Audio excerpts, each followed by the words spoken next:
All right. I greet you, genuine Biafrans. If today is the first time of coming across our channel and you like the way we are propagating the gospel of Biafra, please subscribe, like, and share. This is Biafra 101 TV. We are here to propagate the gospel of Biafra. Please subscribe and share. You know, sometimes it's good for something to happen. Now, the whole Nigeria, the whole regions in Nigeria are crying foul now.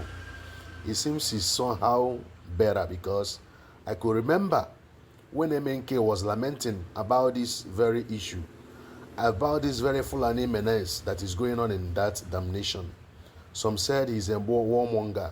They called him all manner of things. They attacked IPOB, terrorist organization. They fight IPOB in cold blood. Today, what is happening? The West, Yorubas, I don't know if they just keep anyway, because of Tinubu political ambition, they decided to keep silent. Though at a point, they floated Amoteku, but Fulani warned Tinubu. He used his political disdain to suppress Amoteku. Today, everybody is hearing it. The governor of Zamfara State is quoted. I didn't watch it, but I read multiple news reports. Quoted as saying that terrorists were arrested, but their contacts in Abuja promised them that they will be released, and they were released. The governor of a state said this. This is not Dele Farotimi said. The governor of Zamfara State is said to have said this. It is either the truth or it is a lie.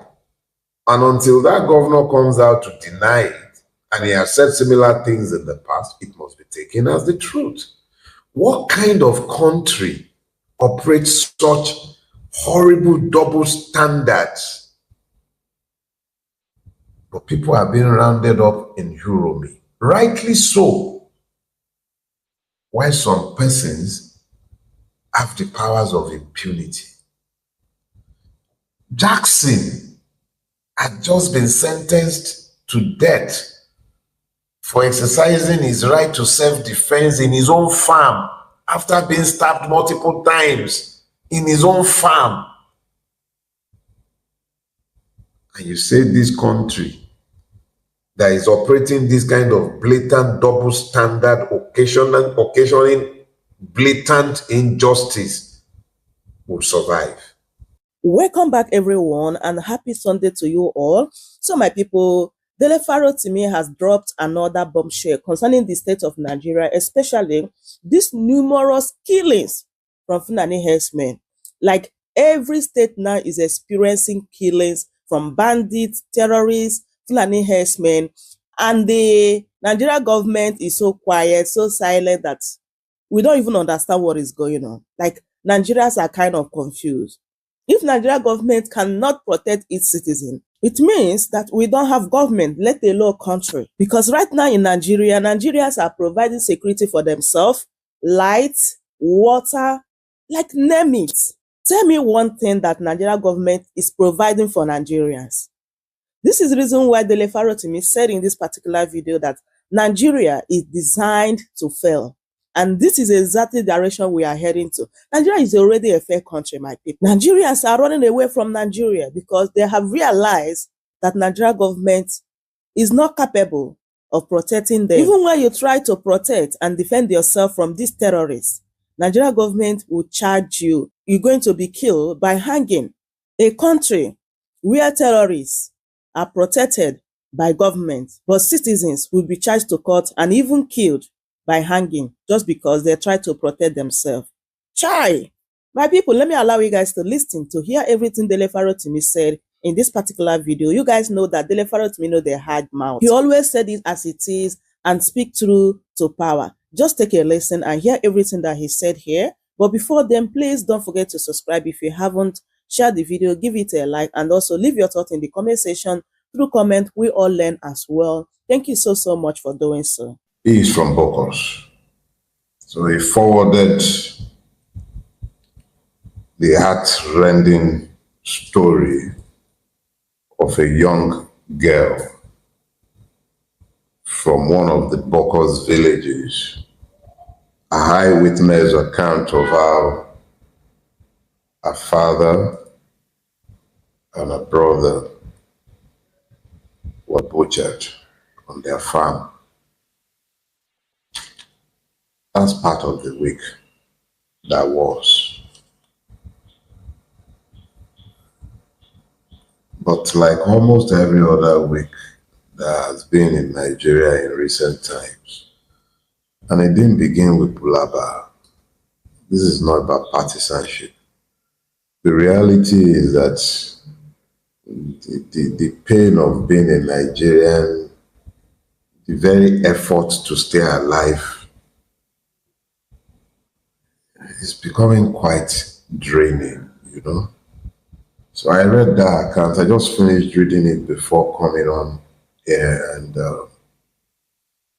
it left me even more despondent than I already was. So this part didn't even make it into my guardrail. I have my guardrail by which I would ordinarily seek to engage with you, but a story truly breaks the heart. It doesn't make sense in a country that is not declared to be at war, and even war is governed by rules. That's why you have the Geneva Convention. This does not make sense, and it's become normal, as abominable as it is. This has become normal in the country, Nigeria. But I'll go back to the way I planned to deal with this. So let's deal with the week that was, as painful as the week as might have proven to be. Yeah, there was our action gomino who was busy telling us exactly how disconnected those who govern us have become from those that they govern. Look, when I was watching Sanwo-Olu on TV, vibrating by the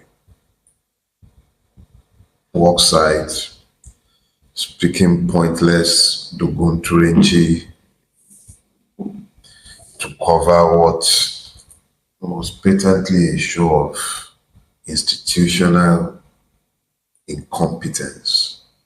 It's not just about the Lagos State governor. I mean, how much can a governor really do? But it's not a class monitor now.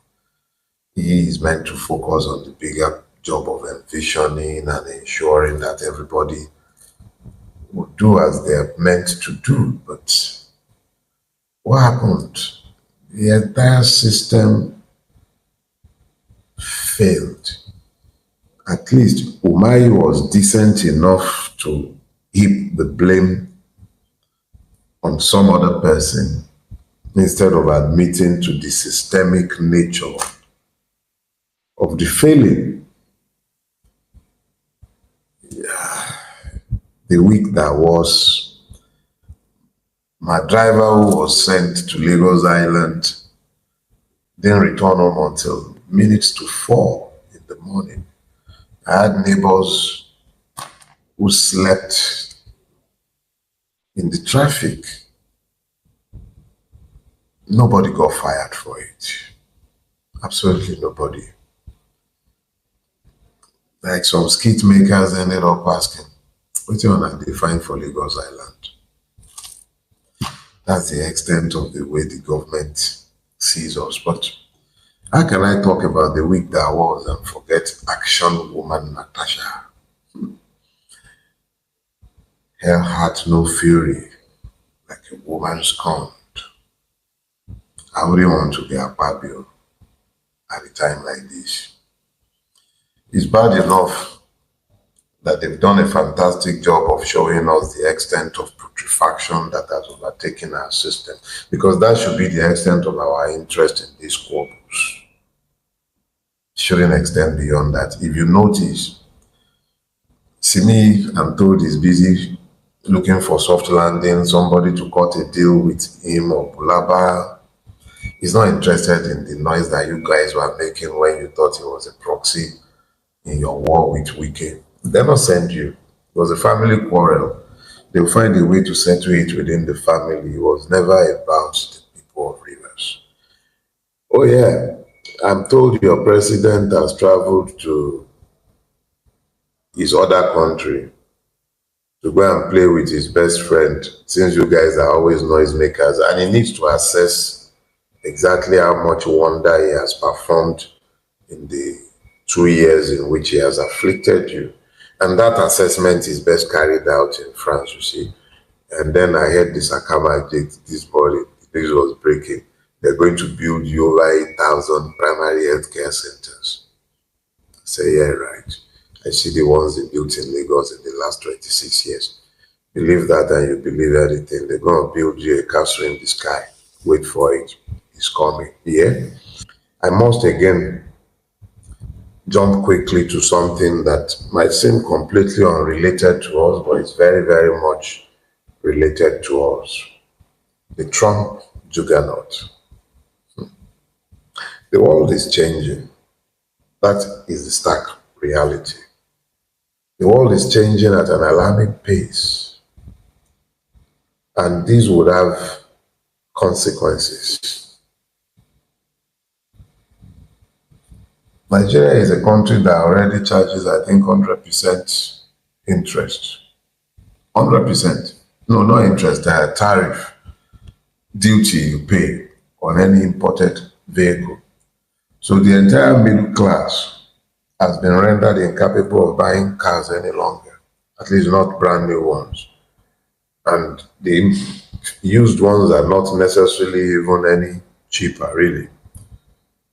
But in that world where we import everything, including the things we pretend to make locally, where our honorable minister was busy vibrating about how they should ban the importation of solar panels. Even the ones that are locally manufactured, over 90% of the content are imported. So we are essentially an import-dependent economy.